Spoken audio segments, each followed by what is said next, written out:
Mathrubhumi, Krishna Trust തുടങ്ങിയ കലാ സാംസ്കാരിക രംഗത്തെ പ്രമുഖ സ്ഥാപനങ്ങൾക്കൊപ്പം സർവമംഗല ട്രസ്റ്റ് സംഘടിപ്പിക്കുന്ന പെരുവനം അന്തർദേശീയ ഗ്രാമോത്സവത്തിന്റെ 2ാം ദിവസത്തിലേക്ക് സന്നിഹിതരായിട്ടുള്ള എല്ലാ വിശിഷ്ട വ്യക്തികൾക്കും സമ്പന്നമായ സദസ്സിലെ എല്ലാ പ്രിയപ്പെട്ടവർക്കും ഹൃദയപൂർവ്വം സ്വാഗതം. Distinguished dignitaries, dear students, ladies and gentlemen, namaskar and a very warm good morning to you all. We welcome you all to the 2nd day of Peruvanam International Village Festival, organized by Sarvamangala Trust in association with Krishna Trust and Mathrubhumi. To begin the proceedings, may we invite Srimati Preeta Venugopal, Principal, Haristri School, to address the gathering. Respected Chief Guest of the session, Madam Kiran Bedi, other dignitaries present here, distinguished members of the organizing committee, teachers and dear students. As a young girl, I have been awed and fascinated by a young female police officer, the first woman to join the officer rank of the Indian Police Service. Glorious reports. Mind you, we did not have social media at that time, so we had to depend on the newspapers and Doordarshan. So we had glorious reports about this gritty, determined woman having the guts to tow away the Prime Minister's car from a non-parking area, earning her the epithet Kiran Bedi.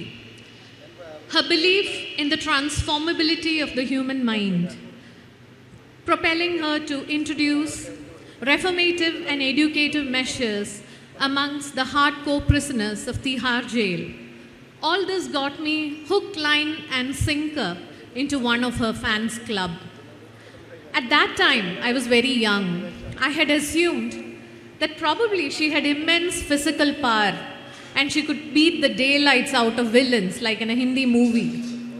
Or she might know witchcraft. And zip zap zoom, she could order her opponents into implicit obedience. But during adulthood, I realized there is no magic wand. A leader has to go through a very tough way. There are very many hurdles that a leader has to face. Criticism, complacency, red tapeism, gender bias, nepotism, gaslighting and whatnot. Now working back, retrospectively, I'm sure the DCP of traffic would not have gone and literally or physically taken away the car. It was done by a traffic inspector who had the guts to do it, standing up against the 3rd highest authority in the nation, the Prime Minister.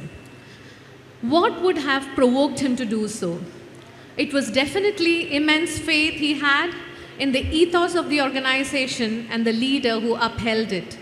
He knew, come what may, Mrs. Bedi would back him up in doing his duties. Hats off to the leader who could convey the vision and mission of her organization to the people she led. Hats off to the unadulterated and crystal clear vision she could instill in them. I think you should give her a loud round of applause for that. Hence, I consider it my honor and privilege to introduce the topic that you are going to discuss with the students, madam. Now, for the topic of the day, emerging leadership for the future. Ever wondered why are we discussing it with you students? There are entrepreneurs, there are students studying MBA. Why discuss it with school students? There is a saying, if you want to bring down a nation, you need not have nuclear bombs. All you need to do is bring down the education system. They turn out to be bad engineers, bad doctors, bad entrepreneurs, bad lawyers, bad politicians and whatnot. On the other hand, if you have to bring up a nation, the best way is to train the students, to provoke them to think. When we empower a corporate leader, you uplift the organization. But when we empower children and instill leadership qualities in them, we empower the nation, cutting across all spans of professions like health sector, governance and politics, research and development, industry and human resource, and whatnot. because in you lies the future of the nation. Internalizing high ethical values, promoting sustainable development, promoting indigenous art and culture, and instilling a strong faith in the ideals and principles of the nation. All this should start from the school, because in you children lies the future. Let me take this opportunity to thank the Sarvamangala Trust, Professor N.V. Krishna Trust, and Mathrubhumi for organizing the Peruvanam International Village Festival, the first of its kind in the country. Envisaging and organizing such a massive event requires mammoth effort, passion, dedication, and intense networking. The conduct of such an event in the cultural capital of the state is something that we all can be proud of. May I also take this opportunity to thank Mr. Ajay Kumar for giving me a chance to share the stage with my youth icon. Thank you very much.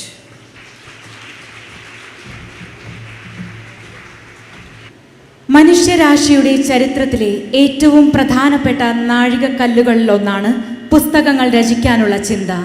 ജീവിതത്തിലൂടെ അനുഭവത്തിലൂടെ കണ്ടെത്തുന്ന അറിവുകൾ, ഭാവനയുടെ വികസിക്കുന്ന ഗാഥകൾ, സാഹിത്യം, ശാസ്ത്ര സത്യങ്ങൾ എല്ലാം പുസ്തകങ്ങളിലൂടെയാണ് പകർന്നു കൊടുക്കുന്നത്. സുപ്രധാനമായ പുസ്തക പ്രകാശന ചടങ്ങാണ് അടുത്തത്. First we have our book release, No Strange to Kindness, authored by Dr. Mukesh Kapila. The book will be released by Dr. Kiran Bedi and will be presented to the famous novelist Sri T.D. Ramakrishnan. Let me take the privilege of introducing and inviting our esteemed guests. Our esteemed guest for today, Dr. Kiran Bedi. Dr. Kiran Bedi, Indian സ്ത്രീത്വത്തിന്റെ പരിണാമത്തിന്റെ വളർച്ചയുടെ ഏറ്റവും മഹത്തരമായ മുഖങ്ങളിലൊന്ന്. ഭാരതത്തിലെ തന്നെ ആദ്യത്തെ വനിതാ IPS officer, United നേഷൻസിന്റെ ആദ്യ വനിതാ police chief, മാക്സസെ award ജേതാവ്, മുൻ honourable lieutenant governor of Puducherry, വിശേഷണങ്ങൾക്ക് അതീതമായ വ്യക്തിത്വം. Dr. Kiran Bedi, a woman of principles and a symbol of hard work. She became India's first female IPS officer, a fearless woman of many firsts, a social activist who fought all gender stereotypes, former Honorable Lieutenant Governor of Puducherry, a woman of many accolades. She lead the way forward for women. She is a true icon. Ladies and gentlemen, dear students, let's welcome onto the stage the exemplary personality, Dr. Kiran Bedi ji, to the Peruvanam International Village Festival organized by Sarvamangala Trust in association with N.V. Krishna Trust and Mathrubhumi. Ma'am, please. Dr. Mukesh Kapila is a world-renowned author, medical doctor, professor, and senior humanitarian. He has worked for the UK National Health Service, the British government, and the United Nations. He witnessed genocides in Rwanda and Darfur, the latter while being the head of the United Nations in Sudan. Kapila is the author of 2 books about genocide, Against a Tide of Evil 2013 and No Strange to Kindness in 2019. He currently works as a professor of global health and humanitarian affairs at the University of Manchester and is a special representative of the Aegis Trust for the Prevention of Crime Against Humanity. We cordially invite Dr. Mukesh Kapila to please come onto the stage for doing the honors. We also invite the renowned novelist Sri T.D. Ramakrishnan to please come onto the stage.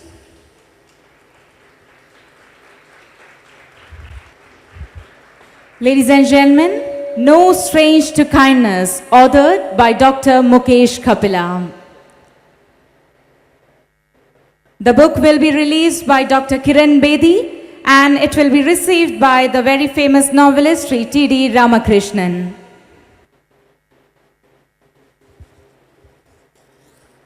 Ladies and gentlemen, No Strange to Kindness, authored by Dr. Mukesh Kapila, has been released here at the Peruvanam International Village Festival 2023.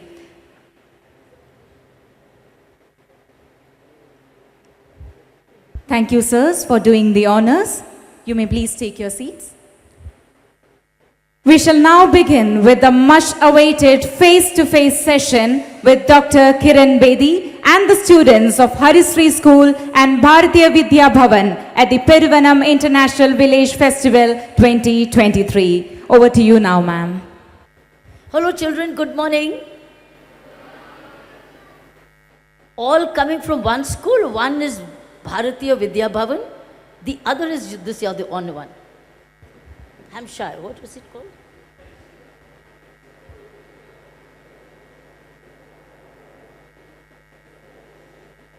Harishri. Harishri is which one? This one? Okay. Thank you, Harishri. And Bharatiya Vidya Bhavan? And Chinmaya? And Gokulam. Oh, 4 schools. You 4 of you. Please sit down. Why is the gap between this school and that school? Or is you got the instruments? Is this school co-ed or girls' school? And this school co-ed or girls' school? Co-ed, all co-ed. And that boys is also co-ed. So welcome to this, what do you call it? Gender, no, not gender. Inclusive schools. So these are very good inclusive schools. Very good. I'm happy that you are into inclusive schools in Kerala, most of them. I'm happy. Happy to see the boys and the girls working with each other, seeing each other's grow, and also understanding the different mindsets of different boys and girls. Are they different? Are the girls and boys thinking different? Do you experience it already? Or is it the same? It becomes different later. What do you think? What do you think? I'm curious. I'm only fulfilling my curiosity. I'll come back to the subject you've given me. I'm not going to divert from that subject. But I want to understand the leadership qualities which are already emerging between boys and girls in co-ed. What are the differences you see now? Because that's what early leadership is all about. The early leadership with the boys pick up, early leadership with the girls pick up. So tell me, give them the mic. I want to listen. I'm curious. I want to learn. I want to understand. Because this is a very major challenge before India and the world over. You are studying together. What is it that you see already different in boys and girls? Any girl who would like to share what she feels, what she sees already different in the boys? And can a boy tell us what he sees different in the girls? Anybody from the girls? Anybody from the girls? From this school? What do you see different? I want you to become observant already. Unless you become observant now, how will you know difference? Take the mic. What do you see different between the boys and girls already? The perceptions are different. Like? Like it's completely different from what we think and what they think. So that's what. Give me example. So the way we think that you ma'am standing here right now, it's not the way maybe the boys think. Because for you, we are a role model. And I think that's what you meant. And for the boys, it may not be like that afterwards. Is that true, boys? It wasn't true. That's a perception. It wasn't true before. But right now it's... That's a good one. Wasn't that? And because the way maybe 20 or 30 years before, were you being the first woman IPS officer, for us, you became the most emergent lady out there. But it was not like that before. So that's when, and right now I think it's all growing up. Well, all the perceptions are leading to a better world. So that's what I think. Thank you. So perception of the role models between the girls and boys you think is different? Perceptions are such. One example as you told, maybe? If I ask them, they'll say no, they'll deny it. But They deny it for the fact. I agree, I bet so. All right, let's give a chance to the boys. What do the boys think? how do you see, what is the difference when you're growing up? The way the girl thinks and the boy thinks, or the way she conducts herself and the boy conducts. Because you're in the same school. You have the same teachers. You have the same books. You have the same books. What's making the difference in your ways of thinking? Go ahead.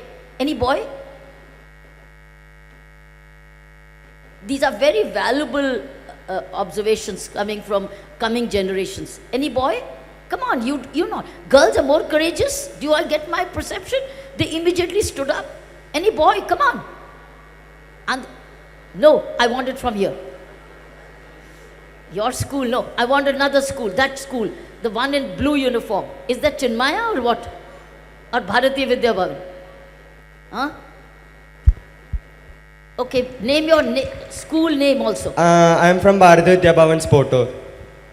I could guess so. The blue must be with Bharatiya Vidya Bhavan. Okay, go ahead. What do you think? Have you got my question? Yes, ma'am, but You I don't. growing up together, tell me the differences you're already feeling in the perceptions with girls and boys. I think what she said, for me always you have been a role model. I read so many things about you, and you have always been a role model for me. There is no difference between girls and boys for me. Considering a role model is like whether it's a woman or it's a man, I always consider as a role model. There is no difference when we consider gender. Anything is not there. See, that is why she said it's her perception. It's Yes, not ma'am. the truth. Yes, ma'am. So, all right. So now you say that you believe what you see, that you have common role models. There's no difference between girl role models and boy role models. That's my perception, ma'am. That's your perception. Yes, ma'am. Okay. You being very smart. Okay, go ahead. Yeah, that's it. I don't think there is a difference between boys and girls. Like there something. Every time we won't be the same. We won't be thinking in the same way. But many times I think there will be some similarities too. What will be the differences? I'm not looking at biological differences. Yes, ma'am. Mental, mind differences, behavioral differences. What do you think are emerging or you see coming in life? I think when we consider things like when we say about girls, there are sometimes like people are saying that they are getting forced up or closed up into something, and now currently the things are changing and both of them are getting equal kind of feeling. How are you feeling?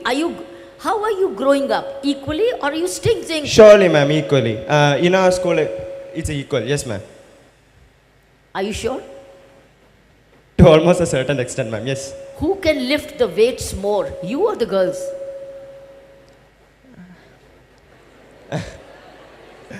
Both of them. I don't think like any both. Either the boys or the girls, they can. So are they Mary Coms then? They can lift this luggage as much as you can? Sorry, ma'am. Are they like Mary Coms? They can lift so much as you boys can? Yes, ma'am. They can. They're They little try. Are they Mary Coms? Yes, they can. They Who can. can climb the rope faster? You or them? Ma'am, by practice, anyone can. That's a good point. Let's clap for him. He's come to the point which I wanted to take you to. You're both growing up equally, getting the same teacher, the same books. The difference will be how you will be influenced by your parents. Back home, everybody's home is different. Girls' parents, what they think and what the boys' parents think will make an impact on you. But the question here is, how do you perform equally? How do you listen to your parents, take the positive energy out of it, and anything which holds you back, you question it. Like for instance, the parents may just say that by the time for the girls, by the time you're 20, 21, 22, it's important that you settle down. That you settle down. Because the parents are growing up and they would love to see the girls settle down. And what do they mean by settling down? Is settle down to have your own home. Own home. Or let's say by 23 years, have your own home. Because they would think that it's time for the girls to go to start their own home. And for the boys, it would mean settle down, that you have a partner in life so that you have a home. The house becomes a home when a woman enters. These are the little thinkings, differences will come. I want to alert you on that. Once you get alerted on that, then you will grow up equally, you will all have a home. But the settling down will not be in a rush for the girls. Settling, particularly now for the girls, settling down will not be in a rush. And for the boys, settling down will not be like having a homemaker, but be prepared to have a full-time, equal employed worker. Worker means home partner, where both work equally and run the home equally. Whereas in the girls' side, you will take a partner who will treat you equally and treats you or considers you as an equally powerful financial homemaker. Both become homemakers. While the parents, for the girls, will not tell you this. They will say, go to another home and settle down. What you do with your life is yours, whether you keep working or you decide to be a homemaker. Whereas for the boys, it will not be all the time a preference. Some parents would prefer a homemaker, and some parents would make a home earner as well, as an equal partner. There will be a big difference between the perceptions of your parents. For the boys, whether they take you towards a homemaker or an equal economic developer with you, equal economic partner. Whereas for you, it will be a homemaker or because parents-in-law will also be deciding. So I would think, grow up, you are studying equally, but the challenge of life will come little later. And that sowing of the seeds will begin now. What do the boys believe in? Influenced by the parents, that they want a homemaker, a mother at home, a child bearer, and somebody who looks after the elders. One, nothing wrong, right or wrong. These are all choices we all make. And for the girls, parents or the parents-in-law will also play a decider role. But at the moment, you are growing up equally, but you will become different. Second portion will be, as you grow up and you become family responsibilities, the way the woman will respond to family responsibilities, the way the boy will respond will be different. But the world is going to be equal, because both are going to be working, both will be needing economic growth. Boys, obviously by right, will be the economic bread earners, but the girls are there by choice. They will still exercise a choice, and the bigger choice will be when they develop family responsibilities. That's where your roads will change.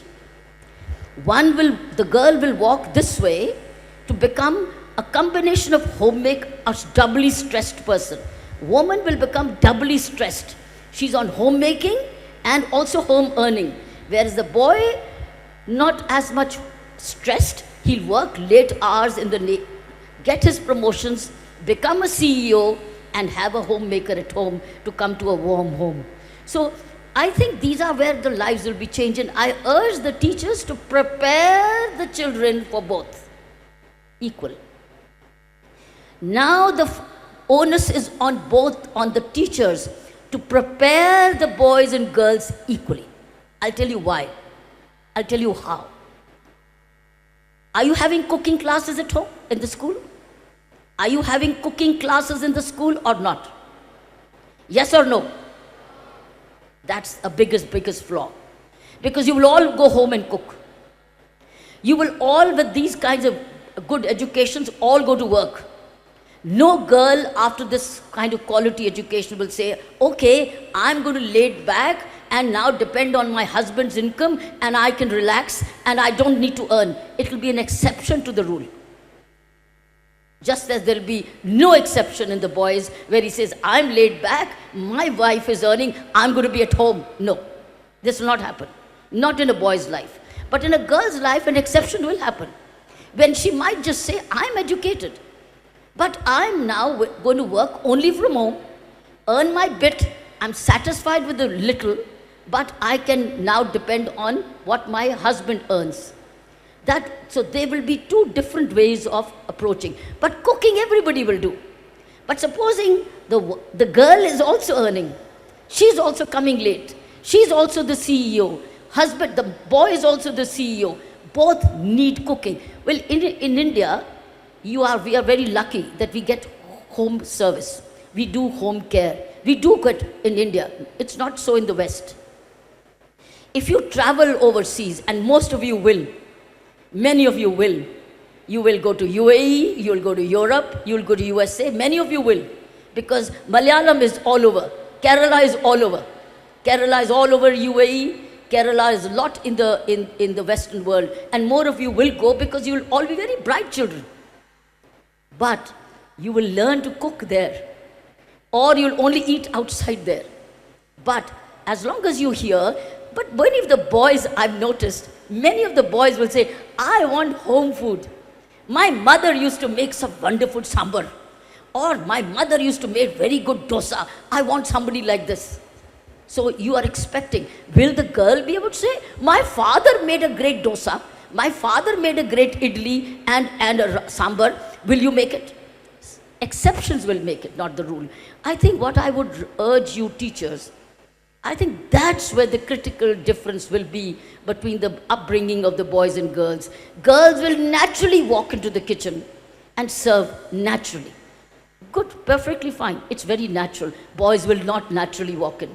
They will sit in the dining table and wait, watch the television, listen to or work on your iPad and wait for the food to be served either by your spouse, life partner, or by the home care you will have. So I would like you to bring this kind of early leadership on homemaking now, both boys and girls. Have you understood what I've said? I've said it in a greater detail, but the crux is, if you want to be, you're working for a happier home, a more economous home, a more friendly home, more collaborative home, more supportive home, then both we should be able to switch roles. If the girl is like as good as the man, earning a great income for the family, so should the boy, while earning an income, be a house help in the house, so that they both serve together, eat together, cook together, clean together, and bring up even their families together, or look after geriatrics, elder care together. And not that the girl only stays back, even when she's working. If she's not working outside the home, she's got the luxury of time. Then she can spend the time on elder care. So it's all about the availability of time. But if she's also equally stressed out on working hours, both sides, then when she comes home, it cannot be a double pressure on her. At the moment, this is what's happening. And this is something which schools are not preparing boys and girls equally. You are educating them equally, but you're not mentally preparing them, because the parents will not change suddenly. They will change another 2 generations, where the in-laws' expectations will not change so soon, or nor will the parents change. I want to drive home this point now. It may be a little premature. You may be not expecting this from me at all today, but I want you to look ahead and start cooking classes. When you equally train boys and girls, so that when they create a home of their own, they both are equally comfortable in the kitchen, comfortable on the dining room, comfortable being as homemakers. So while the girl will not alone be called the homemaker, boy will also be called the homemaker. Boy also homemaker? What are you? I'm a husband, but I'm also homemaker. Girl says, I'm a CEO of a technology company, but I'm also homemaker. What do you think? What do you think? And for this kind of early leadership starts now. Rest of it is equal. You've got great subjects, you've got great teachers, you've got technology. But I think that's a critical thing. What do you think? Think? Or have I made you think? Or is it very revolutionary thinking? Is it transformational thinking? But this is the reality of the future. This is the reality of the future, understand that. And that's going to be the only area of conflict for the future between boys and girls, men and women. Only area of conflict. Third area of conflict will be little far away, but that I don't wish to talk, it's a little premature, is when you become parents. But you will be prepared for parenting together when you have actually been homemaking together. Parenting will come later, but probably far away for you. But homemaking will take you to good parenting together and elder care together. And elders also need care. In the country, aging and young, India is both young and aging.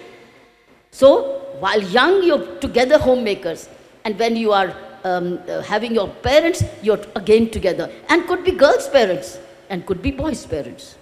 The girl would have an equal inclination to see her parents are served. And the boy would be wanting his parents to be served. It has to become our parents to be served.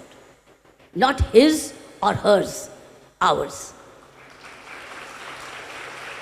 So these are the challenges of the coming generations. And for that education has to be given now to have happy homes. Because in the end, we are all studying and working hard to have a happy home. In the West, both have to work together. That's why many women are deciding to have live-in partners. No marriage. There's a relationship, there's a contract, both will work together.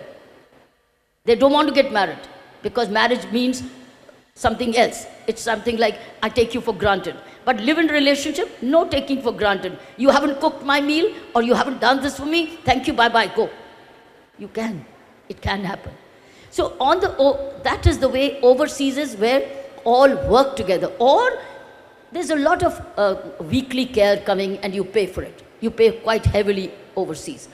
So friends, this is what I thought you could keep this in mind. So may I request the school principals, think of now when you start cooking and you take the boys for the kitchen, many parents, teachers, associations will object to it. PTAs will object to it. Why have you taken our boys to the kitchen? Will it happen or not? Can the boy respond? Will it happen? Yes or no? Come on. Be brave. Will the girls tell me? Will it happen or not? Come on, take a mic.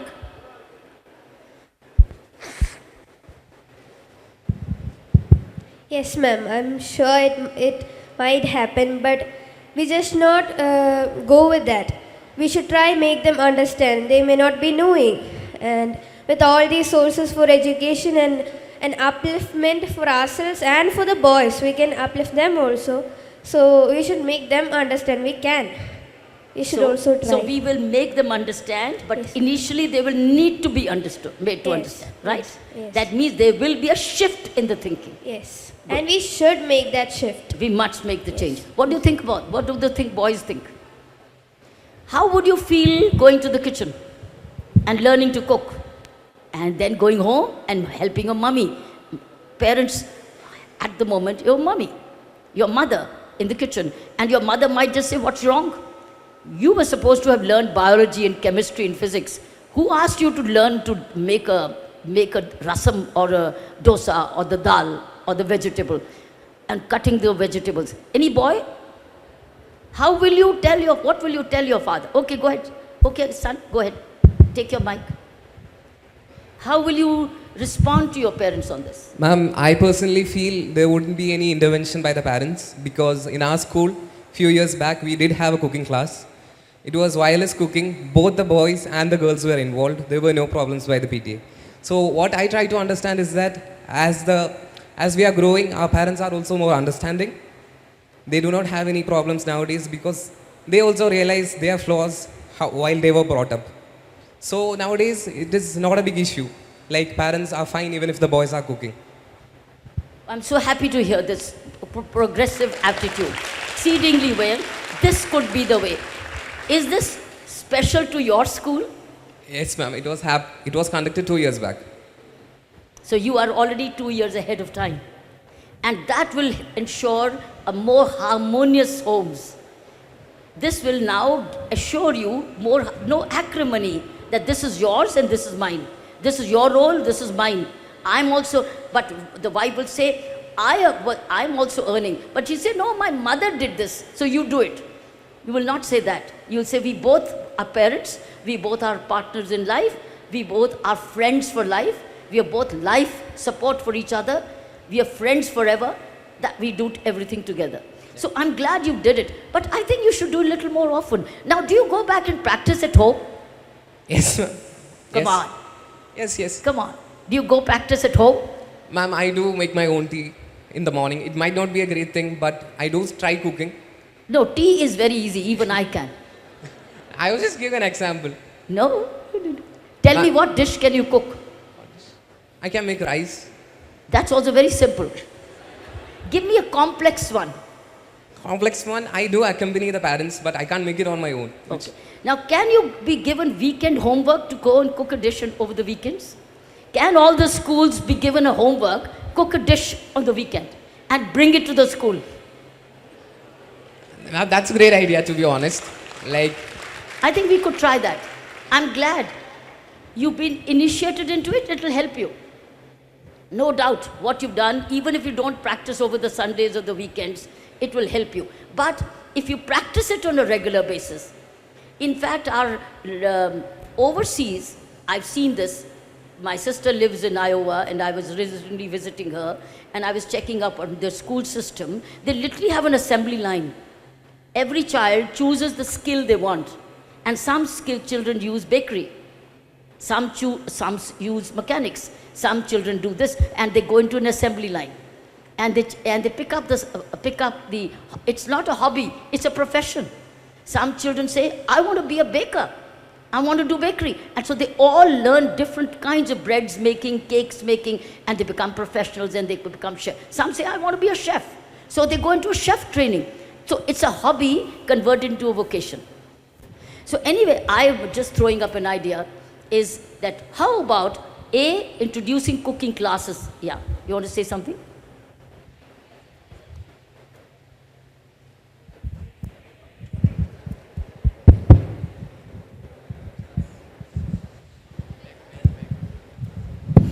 Hello, miss. My name is Varun, and for me, I want to be a chef. So I do cook in the with my grandmother. I live with my grandmother, so I do help her with cooking and all. And I have made a lot of my own recipe and all. Yes, miss. Because you want to be a chef. Yes, miss. And you work. That's a great idea. Those of you who want to be a chef would start the cooking now, and you'll become famous cook. We got many male famous cooks in the world today. Yes, miss. And they are millionaires, and they're billionaires, and they made great names for themselves. Yes, isn't it? yes. It's a great idea. But I want you to become homemakers as you grow. Miss, even- and then you become a chef on your own, or baking or caking, whatever. Yes, miss. Like in the starting and all, I'll be cooking in my house itself for some times, and I thought like for 1 year I'll spend with my mother cooking for continuously and helping her out. That's what my plan was. What's and after your- that, What's your name? Varun. Varun, one day you will become a worldwide chef. I'll look out for your name. Why? Because you started it so early. Yes, miss. I think that's a secret to leadership. Start your vocation early. Start thinking and imagining and envisioning it. What would you like to be? Right? And if you want to be a chef or a musician or a writer or a cop or an administrator or in business or in education, anything, start the thinking now. Yes. And accordingly prepare yourself. You'll be right at the top in your early 20s. The way Ajay Kumar ji is, who is a billionaire already, doing, he started it as a great early leadership, had the value systems intact, and today he's a billionaire, which is why he's able to come back and invest back in his village. Would you like to do that too, the way Ajay does it? Yes, miss. You can also become rich early and come and reinvest and serve, isn't it? Good, thank you. So, Thank you, miss. to close this subject, this part of the discussion is that schools, not only your schools, schools around, girls and boys, when they're being schooled equally, they have to be preparing to run their homes equally. Basically, to be homes. And that is not where a gender differentiation take place. It all depends who has more time. If she has more time, she invests more time in the home. If the man has more time, he invests more. And today, it's also a lot of it hybrid working. So you can work from home and you can work from outside home. You can share the work equally as you grow up. I'm not talking about parenting at all at the moment because it is too early. But homemaking will prepare you towards equal parenting. Okay? All right. Now, your questions. I've talked about early leadership. Basically, I will tell you how early leadership began with me. Without knowing, that's going to take me to the Indian Police Service. My early leadership began with playing a lot of competitive tennis. And you know, every stroke, every forehand you make, every backhand you make is a decision. It's a leadership because it's constant decision making.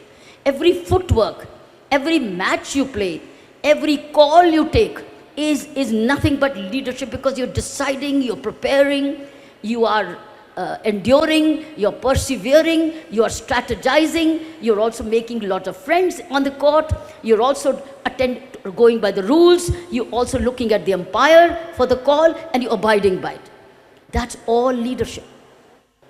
So anytime you play a game, it doesn't matter whether you're ranked or not, you are learning leadership. It will come back to you. I see some NCC cadets wearing that uniform, wearing that sports kit, teaches you leadership. In fact, wearing the school uniform itself is leadership because it gives you discipline. It gives you order. It also unites you as team members. This all leadership qualities. But along these leadership qualities, you're learning to serve. When leadership began early with me, don't get distracted. When early leadership began with me in service is when I go back to the India-Pakistan war in Amritsar. I was an Amritsar girl and Indo-Pak war happened in 1965. And there was a call generally for volunteers. And I was probably just about maybe 12 years old. And at that time there was a call to come and serve because we were having many injured soldiers in our hospitals. And I asked my mother, and my mother also said, go and serve in a hospital.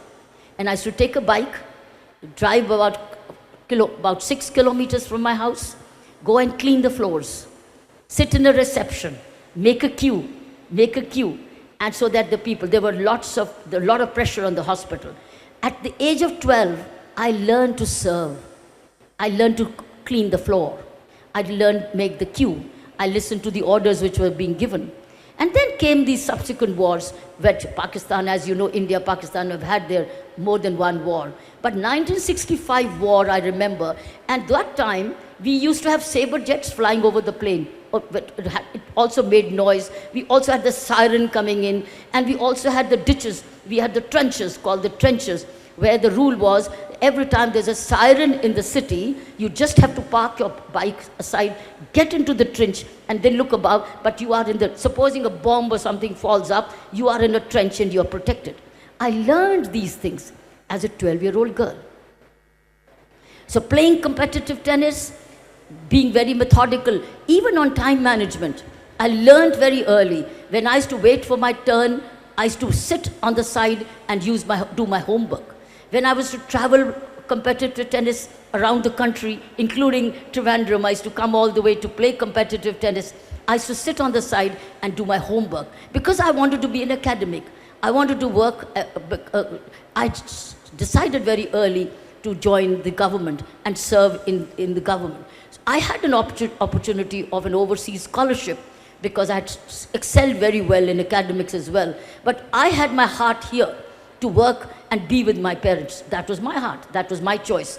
Not that the second choice was equally could have been done. But my choice was to be with my parents and work from my own country. And see, I fulfilled it. That seeds of service, seeds of selfless giving, seeds of humility, seeds of caring for others, seeds for compassion. These are all empathetic. These are all leadership qualities. As you read leadership books, you will read the word compassion. You will read the word giving. You will read the word empathy. You will read the word integrity. You will read the word humility. These are all leadership qualities. And also living within your own means. My parents would give me a lot of, not lots, they would give me whatever pocket money, and the money would still be in the pocket because I didn't need to use it. I didn't throw it away. I learned the value for money even then. And I also learned simplicity of dressing and also very careful wearing, so that I as a woman, when I'm traveling out, I am protected. The dress you see me wearing has been the dress even as a student, where I always had these jackets on, my sleeves full, and of course, no dupattas hanging around me. I'm very carefully, my handkerchief is in my pocket, my little money is in this, a little pen is here, a little tissue is here. See, everything all in one. I learned all to do this as early. I designed it all myself because I was cycling all the time. And I was biking. I didn't have the time to have extras on me, and I was mobile. I was very mobile. I never took to a sari because sari would tie me down into 6 yards, and where will I run if I would to? So I chose my dress according to my needs and vision of the future. That is what I would urge you. This is what leadership is all about. Have a vision. Have a clear vision. What would you like to be? Where would you like to go? What subjects do you like? And choose your subjects as per your heart's desire. Not what your parents tell you to be an engineer, a doctor, or so and so. No. Choose yourself what you like, subject you love, subject you enjoy, and then continue to research. Then the sky is the limit. And that's what happened with me, where I chose my subjects. I chose political science.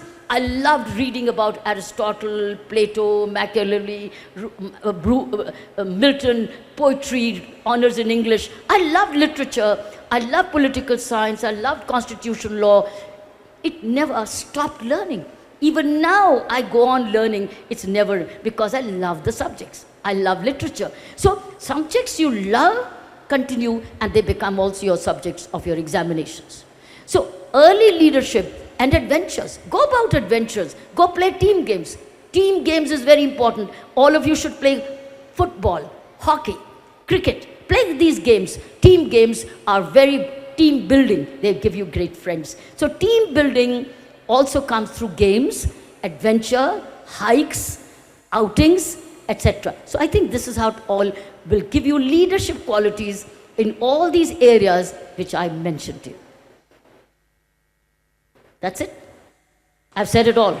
If you could remember this. So I've said 2 things to you.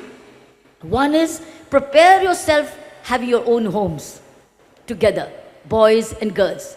And if the girls play now, you'll become as fit as the boys. Where the girls lose out on the boys, where I ask them, can you lift as much as you can? That's where, because we don't practice, we don't exercise, we don't do stamina practice, we don't play games. Girls study more and help more and stay back more and more clapping. Boys play, you clap. No, no, no. You also play, they also play. You also clap, they also clap. Both clap, both play. So as much if you play and practice, go to the gyms, practice weight training. Weight training is very important for girls as well. So do weight training so that your shoulders become strong and you can lift your own luggage yourself and not to say all the time, ask for help. So object is to groom yourself. The moment the girl has these 3 M's for girls: mobility, money, mobility, and money, and then the mind of her own. Moment she has these 3 M, money, mobility, right? Money, mobility, and money. Moment, what are the 3 things I said? Mind. Moment you have a mind of your own, clarity of your own, you're different. You're as good as the boys. And the moment the boys have the compassion, the giving, the humility, etc., you make a better society because they already have money. They will have money. They will have mobility. They will have a mind already of their own. It's the girls who are sometimes dependent on the boys. But the moment the school grooms you to have a mind of your own, mobility, as you travel around and you earn money, you're a different person. You're equal. Both of you are then equal. And that's how society will become doubly empowered, because they have realized the potential of both. Boys' potential, girls' potential. And that becomes synergistic energy. So friends, this is what I thought I would. So learning to cook, learning to be homemakers when you're a child and valuing everything, and go bake on the weekends. Tell your parents, Daddy, today, Mommy, I'm going to make this for you. So they say, no, you don't study, you have homework to do. No, give me 20 minutes. Okay, ma'am, Mama, you can chop the vegetables for me, you can put the ingredients together, but I'll plan it out for you, so that you can save your time. That parents will love it. Some will talk about it, and they will sometimes maybe even extol it and say, my child does this, and that's a great quality. Or grandparents say, why are you doing this? A girl will come, you will marry her, and she will take care of you like I took care of your father. Then you say, Daddy, Mommy, those days are gone. Those days are gone. These are different days now. So grandparents may have something else to say. So I thought this is what, if you learn now to launder, to stitch, today we have so many electric gadgets which makes your life easy. Use them. Spend on yourself. Okay, I'm done. Is the time over for me, or is we still have time? We still have time, Ajay? How much? It's over? 5 minutes?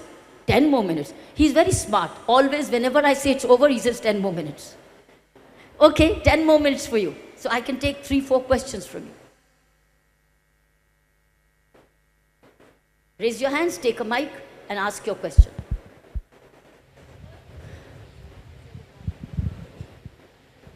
Good morning, ma'am. My name is Dia of Sri Gokulam Public School. My question here for you is, what is your definition of women empowerment? How can the society, including we girls, uplift ourselves? For me, women empowerment means when she is free to take use of every opportunity she has, and she's not denied it. She is allowed equal opportunity, whatever comes knocks away. Second, she uses that opportunity with a sense of freedom. So she has an opportunity to qualify professionally, right? She has an opportunity. She has a scholarship. She has a school admission, right? She has an internship. She is allowed. She's not stopped from doing that. And not say it's time to marriage and settle down. No. Parents say, go, use this opportunity. Secondly, she furthers her opportunity to the maximum. That to me is empowerment. And not that she holds her own back. Everybody has their own situations, I understand. But two things, where she has the freedom of opportunity and she uses the opportunity as best as she wants. She also wants, right? So as she wants, it's her decision, a mind of her own, as she wants. This to me is women empowerment, where she's no less than anybody. She's herself. She has her own space. She has her own money. She can take her own decisions. She's not asking. She's not asking. She's giving. To me, women empowerment is not when she asks, when she gives.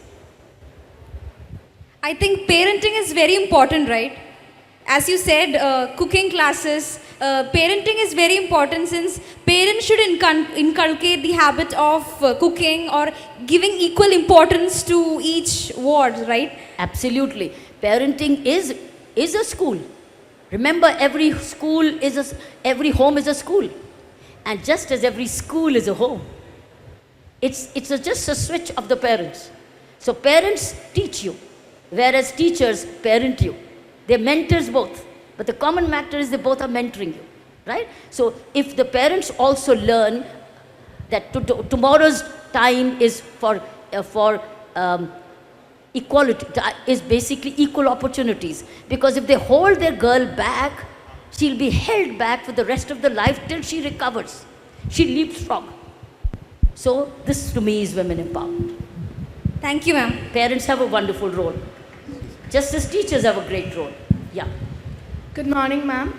I wanted to ask you how you face the societal pressure and gender bias during your training period, and what advice you give to the present generation facing such issues. The pressures I faced was that I put the pressure back on the society to accept me and be with me. So it's being under pressure, I put the pressure on the society. You accept me and benefit from me. Otherwise, you're the loser.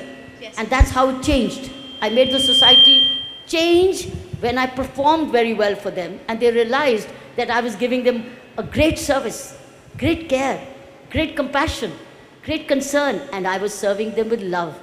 Being in uniform, what I did was with love. I loved my work. I loved any complainant who came to me. I loved anybody who came for need to me by caring for them. Care is another form of love. So they loved it, and they now wanted more and more women in the IPS. So I put the pressure back on them. Why should I be stressed? I'm prepared. I know what I want, and I know what I'm capable of. But I need to give them time to understand me. And one by one, they understood having a woman in uniform was a good thing to have. Thank you, ma'am. There was a second part of your question. What was the second part? Ma'am, what advice do you give to the present generation facing such issues? I've given you the advice. Yes. If you remember this, so schools adhere to this, you motivate your parents accordingly, PTAs work on it, I think it will go a long way in bringing you equanimity Thank you, ma'am. and equality. Ma'am. You want to say? Yeah, Rahul? Okay. I'll come to you last. Ma'am, I'm Lakshmi from Bharati Vidya Bhavan. I want some boys also to speak up. Because girls are natural communicators. I want boys to communicate. I think that's another area for principals to work with boys. Not only to train them to cook, but also to communicate. Boys don't communicate as much as girls do. So how do you make boys communicate? Please sit down 1 minute. I think that's a good thought which came back to my mind. There's a deficiency in communications. Girls are very natural communicators, biologically, by DNA. But the boys are not natural communicators by DNA. They need to be made more expressive. And how would they become more expressive? By making them teachers while they're school. Ask them to go and teach the class 2, class 3, class 4. If they are in class 9, they should go and take class 2 and communicate as teachers. It's very, very important that boys are learned to communicate. I've seen the bureaucrats in my service. Poor boys, men do not communicate. They, by nature, do not express themselves. They hold back information, or they hold back their thoughts. They hold it back, and that's why they get more stressed. They must find ways to express. So I would urge you, make the boys teachers of smaller classes and let them go and communicate. So, well, some boys are, those who do declamations, they do debates, they become communicators. But those boys and girls, boys do not become communicators who do not take to, or they do music, they do art. So they must express themselves. Because when they're in public service, in the corporate world, people want to be communicated. People want to hear them. People want to know what they think. They need to express, unless they are in Intelligence Bureau and IB, and then therefore they have to keep quiet. But they're not intelligence agents. They are people. They are leaders. And leaders are natural communicators, have to be. If the leaders don't communicate, how will the people get to know? So I want the boys to come up. Yeah, good. Ma'am, I always wanted the people who clear the civil service examination after a lot of hard work and struggle often had to work under uncomfortable situations. Political parties and their varying interest often causes unsurmountable pressure on them. So I request ma'am to enlighten us about how you overcame these pressures, maintaining your leadership qualities. If you grow up fearlessly, if you grow up courageously, if you grow up justly, if you grow up with the sense of pride in you, then nothing comes in your way. You take them on one at a time. You will deal with them one at a time and not be afraid. And they'll all, in fact, others will judge you. You are judged after you join the UPSC. The way you start performing, are you afraid of decisions or are you a decision maker? They judge you. Juniors judge you, seniors judge you, and they deal with you accordingly. So therefore, you will have two kinds of people. Either others will be afraid of you, or you will be afraid of them. Choices you have to make. Do you want to live a life of fear, living under fear, or you want to be fearless and take larger good as, when you start looking at larger good, you're fearless. But when you're afraid of only your good, you're always afraid. So it's your choice. Pressures come much later, not earlier. Till the UPSC is selected, you are selected on your merit. It's only when you start performing your work, and that's also true in the corporate world. It's not only in the government. I want a boy. Any boy? Yeah, go ahead. Yeah. After him, we'll take that boy as the last question. So my question to you is that, can you shed some light on your journey from a permanent executive to a political executive? My journey has been only one, is administrative executive. There's no journey as a political executive. I've had no journey of that kind because I'm not that. I chose not to go into that because I'm not that. So I know exactly what I'm not. I'm not political executive. I'm administrative executive. So even if I got a stint of a chance to become a political executive, I performed it for the minimum time required and went back to administration.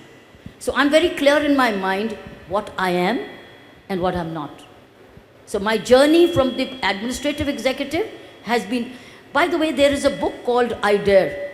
I have a biography on my life called I Dare. If any one of you is interested in knowing a little more of that journey, you can read the book. I don't know whether it's in Malayalam, but certainly in English, a book called I Dare.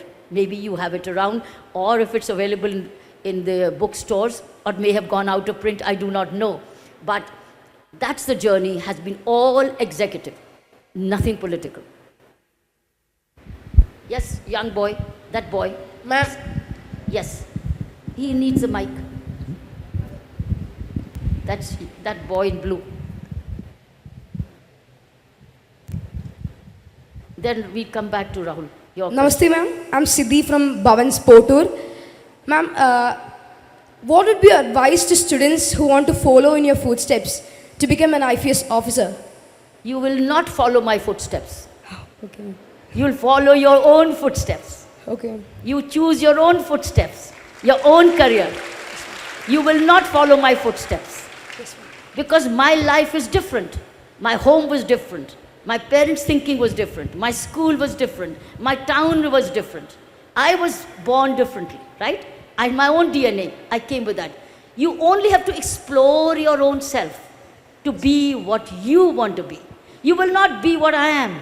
You will be what you want to be, right? So that others look up to you to say, you're an inspiration. So all you have to do is daily inspire yourself and be an inspiration to others. But you will not be like anybody else. You will be you. What's your name, you said? Siddhi. You will be Siddhi only. Yes, ma'am. You'll be your name and known by your name, right? And you can take inspiration from everybody. You can take inspiration from me, but you will not walk my footsteps. You will walk your own footsteps. Yes, ma'am. Thank you. That was the last. Now we have Rahul. Rahul wanted a question. So Rahul is also a student of the school, right? Rahul, which school are you belonging to? I'm the student of this universe, madam. So good morning, madam. Actually, I think 10 to 15% of the people over here are parents. Oh. Now you spoke to the young generation, girls and boys, and what should be the tone they should exchange. You know, the old days are over. You should not listen to the grandparents at all. My question is about parenting. Now, Mr. Ajay has written a book on mindful parenting, and you released it in Dubai. And this is a time that we speak more about parenting. What should be, my question is precise, what should be the tone of a parent to their children in the modern age? Two things. When I asked Siddhi to see, to be walking his own steps, do you know yourself? Do you know your preferences of the subjects you have? Do you know your inclinations, your natural strengths? Do you know yourself? If you know, how do you know? Do you know? Is there any scientific method you follow to assess yourself instinctively or others to know what are your preferences? Or do the teachers tell you? Or do the parents tell you? Or you know it? Or is there a scientific method by which you know? Or you just know? You just know. There is a concept called lifeology. And there's a team of lifeology experts sitting here. I want you to see them, meet them. And I think I have Praveen here. Praveen, can you show your face? Praveen handles this very good group called Lithology. And if you tap Lithology website, Praveen, if they go to website Lithology, go to the website Lithology today and see what it offers you. It, I think, gives you a totally symmetrical test of who you are. And then once you got, it helps you scientifically understand that what are your subject preferences. Like for instance, if they had done a lithology test on me when I was a student, they would have told me, don't take mathematics. Numbers is not your game. But liberal arts is, honors is, literature is, law is. I think they would have done it. What I did instinctively, because those days we never had these kind of scientific educational tools. Today we have them. So go to Lithology website, ask, see yourself, where do you fit in, and experiment and see whether what you instinctively thought, is it the same scientifically proven, or is this something deviant which later on you can be counseled and then you could be asked to take a decision, number one. Secondly, about parenting, which Rahul has asked, and Rahul is also part of Lithology. You and I released a book by Ajay on parenting. I think that's a very major challenge which he identified. We need, he's himself an excellent parent, father of wonderful, very bright 2 children, 2 daughters, equally excelling in their own lives. It's a question of how children are parented today.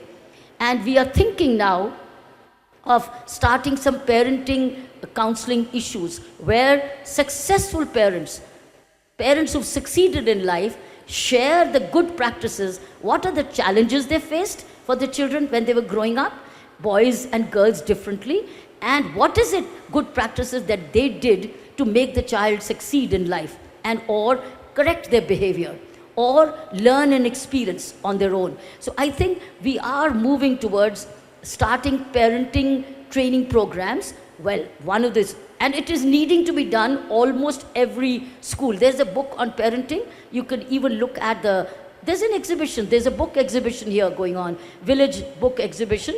There's a book on parenting. Have a look at that book also. But parenting is, just as teaching is trained, parenting is not trained. Parenting is all by accident or by experiential learning. I got it from my grandmother, I pass it on. I heard it from my aunt, I pass it on. Sometimes it works, and sometimes it doesn't work. And the challenges, emotional challenges, particularly emotional challenges, intelligent challenges are changing. Professional challenges are changing. Friends' pressure is changing. Social media pressure is changing. So all this is changing us, throwing up more and more examinations before us. How do we pass this? How do we deal with this? So therefore, parents also need to keep growing with time to understand better and better language, better behavior, language and behavior, better tools to parent their own children. And every child is unique. Therefore, we need, there'll be some common platforms and some not common. One, the most common platform would be parents be the role models. Parents may practice what they preach. That's one fundamental. If you are asking the child to practice integrity, practice compassion, practice giving, practice empathy, then you be the role models. Similarly, the teachers. Teachers cannot be smokers and tell the students don't smoke. So parents cannot be telling children, boys, don't drink when they have probably drunk themselves and come back as alcoholics. It doesn't work. So therefore, I think it's important that parents become role models. But there is a cause for parenting grooming in parenting.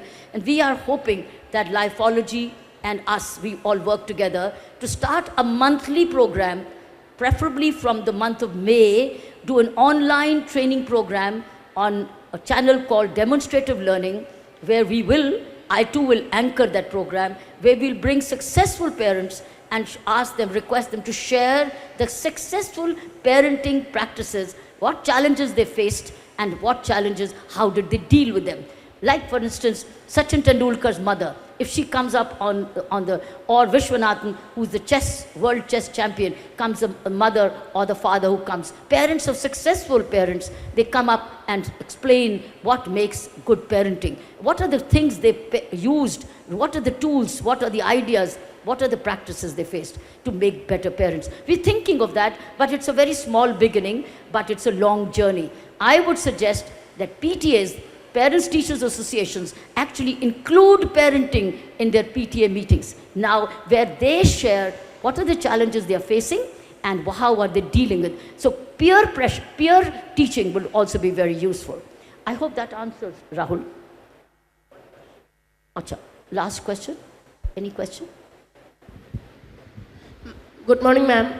I'm Pranav Seth from Sri Gokulam Public School. I would like to ask one question to you. Who was your role model in your life? Look, I drew not role models, I drew inspirations. My father used to inspire me hugely. My father was a regular reader, very positive books reader. And he would read and wake me up, and wake even my younger sister Anu. He would wake us up. We both were tennis players, and my younger sister Anu was India's #1 3 times over, Anu Peshavria. So my father was a great inspirer. So inspiration was right at home. My father would read and inspire me, just as your teacher would read. So sometimes inspiration is even a deity. You go to a temple, that's inspiration. You want to acquire the qualities of or the benediction from the person you are praying to. Who is role model? Is somebody you look up to. Look up to. You can look up to a deity. You can look up to your inner self, which is meditation. Whatever inspires you, do that. So games inspire you, go and do that. Reading inspires me, I do that. Serving people inspires me, do that. Sense of giving inspires you, do that. These are not one model, but models, inspirations. Take sources of inspiration, whether it's books, whether it's people, whether it's a temple, whether it's an incident, whether it's a film, whether it's a person. So have all windows open for inspiration, and then you become the role model. Not that you look up to a role model. You become the role model yourself, because you are moving around, everybody says they would like to be like you. But they have to understand that you are a bundle of lots of habits. You've taken lots of inspirations from, that's how you became a brilliant human being. So remember, there's no one model, but all models have inspirational qualities to give you. Gandhiji's was truth. Gandhiji's was non-violence, isn't it? Vivekananda's was total courage to take the world on. That's inspiration. But you cannot become Vivekananda, because Vivekananda's background was totally different. You cannot become Mahatma Gandhi, but you can take inspiration from them and become that. Those are the qualities which make you look up to or be looked up to. Okay, last question from this girl. Oh, there are two girls. Good morning, ma'am. My name is Chitras Raj from Sri Gokulam Public School, Parville. Ma'am, I would like, ma'am, could you please share your experience that happened on January 26, 1975? When you become an IPS officer,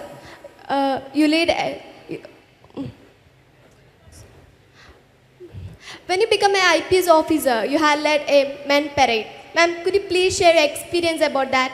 The parade? Yes. When I led a parade? Yeah. The parade? Yes. Police parade? Yes. Republic Day parade? Yes. Where did you read it? That I think I was seeing your vlogs. Oh, you saw that? Yes. Okay, that's a small story quickly. In 1975, I was the only IPS officer, young officer, and there was a Republic Day parade on 26 January in Delhi. How many of you been to Delhi? More need to go to Delhi. Just see how many few go to Delhi. How many, raise your hands, how many been to Delhi? This is not even 1/4. More go, travel around in India. Thank you, children. Travel around India. Travel around India, you'll understand how vast this country is. and how culturally different it is. Understanding southern culture, understanding northern culture will make you truly Indians. Eastern culture, western culture. So anyway, let me go back to you. The 26th January was a Republic Day. 1975 was a Yes. great year for you. True. When I was the only girl, the only probationer at that time, Yeah. and my Inspector General was giving away this leading the parade, and it was all male parade because they've never had a woman IPS officer before. Yes. So it was a male parade, and the male IG decided to give it to the man Yeah. to lead the parade, thinking that girl will not be able to do. Even though I'd qualified for training equally, even though I did equal training with the boys and girls, no difference. So I went to the IG. That was my inner leadership. I asked him, I said, sir, I'm told so and so, you're not giving the parade leadership to me, you're giving it to somebody else. They said yes. And then I said, sir, why not me? I'm equally meritorious. I'm the senior most in the batches. He said, will you be able to lead the parade? Will you be able to walk 14 kilometers on that day non-stop with a sword in your hand?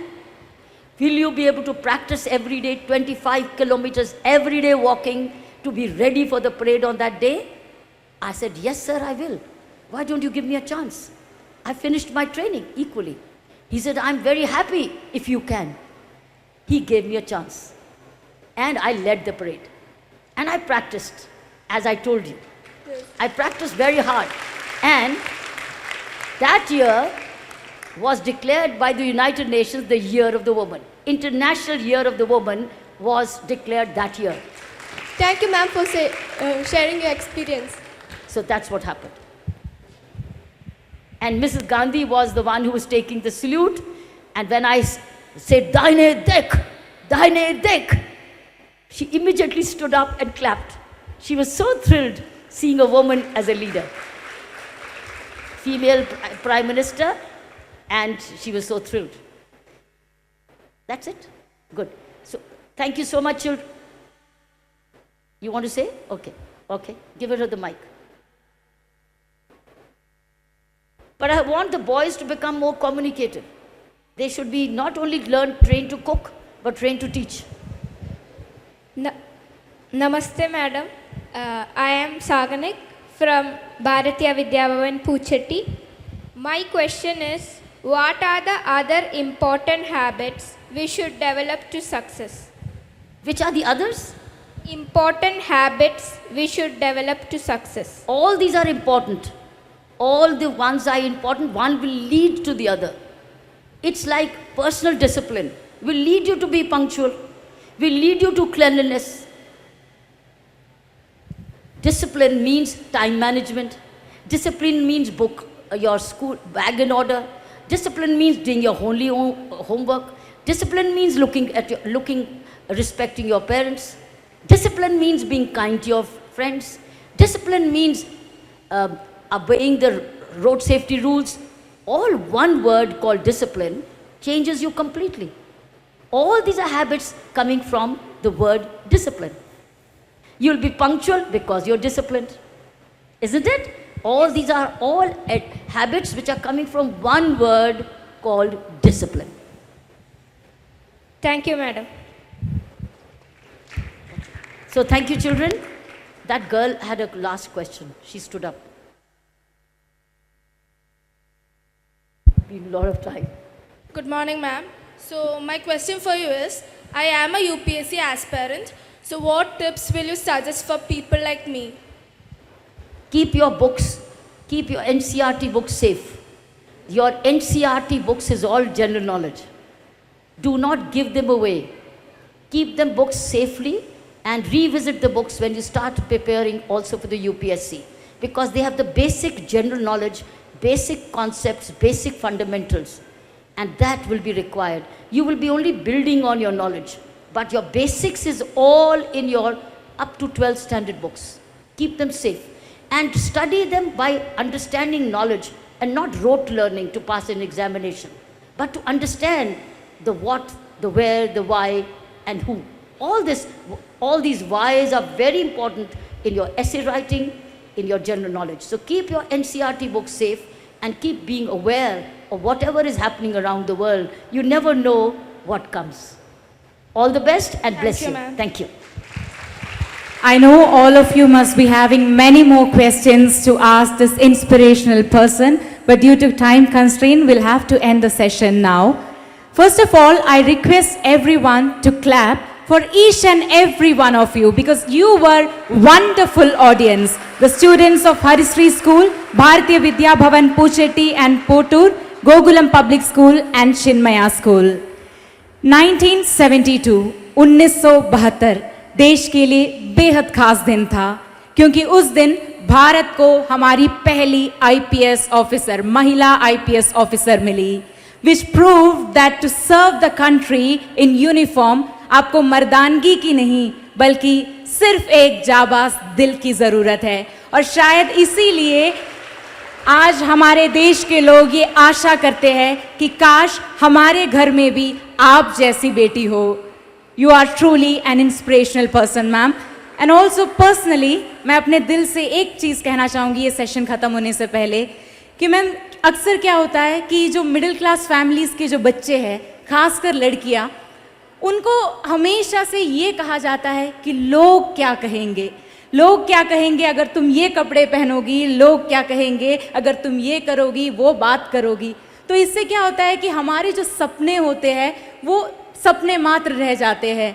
लेकिन आपको देख के ऐसा लगता है कि आपने वो सारी जो चीज़ें हैं जो हमने सिर्फ सपने देखे थे, आपने वो सब कर दिखाया है। इसीलिए आप हमारे सबके जो लड़कियां हैं सबके एक इंस्पिरेशन हो क्योंकि आपने वो सब कर दिखाया। मैं नहीं जानती कि आपने कैसे कर दिखाया क्योंकि जो समूह का, जो परिवार का जो एक ये होता है कि परिवार का इज्जत लड़की के सिर में पहले से ही बचपन से ही रखा जाता है, जिससे कि हमारे सपने जो है वो ऐसे ही सोचते सोचते गुजर जाता है, आधी ज़िंदगी गुजर जाती है। लेकिन आपने कर दिखाया मैम, इसीलिए हमें गर्व है कि आप यहाँ केरल आई, हमें गर्व है कि आप हम सब से आपने बात की और हमें गर्व है कि आप भारत की बेटी हो। बहुत बहुत धन्यवाद ma'am. And ma'am before you leave we request you to present mementos to the winners of Padasparsham Mahatma Photography Competition. Also request Sarvamangala Trust Chairman Sri Ajay Kumar to please come on to the stage and present the certificates. പാദസ്പർശം പരിപാടിയുടെ ഭാഗമായി മഹാത്മാഗാന്ധി രക്തസാക്ഷി ദിനമായ ജനുവരി 30 Cherpu press club ജില്ലാ തലത്തിൽ നടത്തിയ Mahatma photography മത്സരത്തിൽ വിജയികളായവർക്കാണ് സമ്മാനങ്ങൾ നൽകുന്നത്. ഒന്നാം സ്ഥാനം നേടിയത് ചേർപ്പ് CNN ഗേൾസ് ഹൈസ്കൂളിലെ 8ാം ക്ലാസ് വിദ്യാർത്ഥിനി ശ്വേത എസ് കുമാർ. പെരിഞ്ചേരി പാറമേൽ സൂര്യനിൽ സുനിലിന്റെയും രതിയുടെയും മകളാണ്. 10,000 രൂപയും പ്രശസ്തി പത്രവുമാണ് സമ്മാനം. തൃശൂർ കോർപ്പറേഷൻ ഓഫീസിന് മുന്നിലുള്ള ഗാന്ധി പ്രതിമയുടെ ചിത്രം അസ്തമയ സൂര്യന്റെ സർവശോഭയോടെ പകർത്തിയത് ജഡ്ജസിന്റെ പ്രശംസ പിടിച്ചുപറ്റി. ശ്വേത എസ് കുമാർ. പാദസ്പർശം മഹാത്മാ ഫോട്ടോഗ്രാഫി മത്സരത്തിൽ 2 പേരാണ് പ്രോത്സാഹന സമ്മാനം നേടിയത്. ആദ്യം ശ്രീ ബൈജു മൂലൻ. ചിറക്കൽ KSEBയിൽ ലൈൻമാനായി ജോലി നോക്കുന്ന ബൈജു ചാലക്കുടി മൂലൻ വർഗീസിന്റെയും ബേബിയുടെയും മകനാണ്. മഹാത്മാഗാന്ധി ചേർപ്പ് സന്ദർശിച്ച മഹാത്മാ മൈതാനത്ത് ഗാന്ധി സ്തൂപത്തിൽ ഒരു ബാലിക ഗാന്ധിയുടെ ചിത്രത്തിൽ തലോടി നിൽക്കുന്ന ചിത്രത്തിനാണ് സമ്മാനം നേടിക്കൊടുത്തത്. ശ്രീ ബൈജു മൂലൻ അദ്ദേഹത്തെ വേദിയിലേക്ക് ക്ഷണിക്കുകയാണ് സമ്മാനം ഏറ്റുവാങ്ങുന്നതിനായി. പാദസ്പർശം മഹാത്മാ ഫോട്ടോഗ്രാഫി മത്സരത്തിൽ പ്രോത്സാഹന സമ്മാനം നേടിയ 2ാമത്തെ വ്യക്തി ശ്രീ അബ്ദുൽ ഖാദർ. ചെറുത്തുരുത്തി ഷോർണൂർ STV ചാനൽ റിപ്പോർട്ടറും ഫോട്ടോഗ്രാഫറുമാണ്. പാഞ്ഞാൾ പഞ്ചായത്തിലെ ഗാന്ധി പ്രതിമയിൽ ഒരു വയോധികൻ പുഷ്പാർച്ചന നടത്തുന്ന ചിത്രത്തിനാണ് സമ്മാനം നേടിക്കൊടുത്തത്. ശ്രീ അബ്ദുൽ ഖാദറിനെ വേദിയിലേക്ക് ക്ഷണിക്കുകയാണ് സമ്മാനം ഏറ്റുവാങ്ങുന്നതിനായി.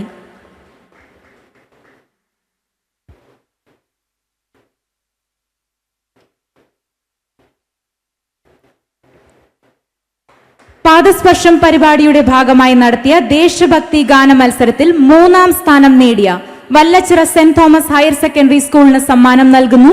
അധ്യാപിക ജോജി ജോസ്. വിജയികളായ 7 പേരിൽ മിലി റോസ് ഷിജു, MB ക്ലീൻസിയ എന്നിവരെ ക്ഷണിക്കുന്നു.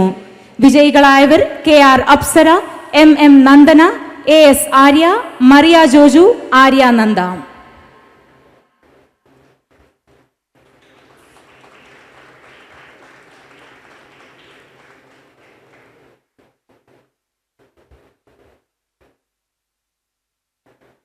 Thank you, ma'am. CNN Boys School is a 100-year-old historic school, and Sarvamangala Trust, in the living memory of T.N. Manoj Kumar and Bharati teacher, has renovated 2 classrooms by maintaining the legacy and architectural heritage. We request Dr. Kiran Bedi ma'am to please inaugurate the newly renovated classrooms. Once again, thank you ma'am for doing the honors. It was an honor for each and every one of us. Thank you so much.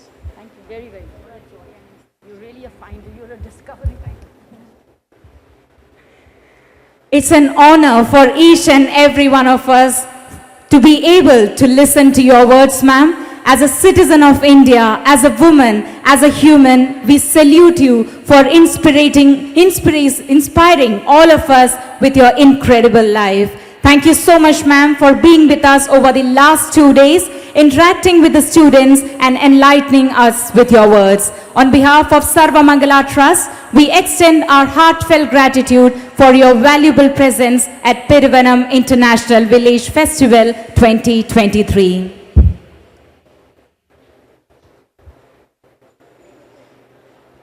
Dr. Kiran Bedi ma'am will be inaugurating the newly renovated classrooms right now.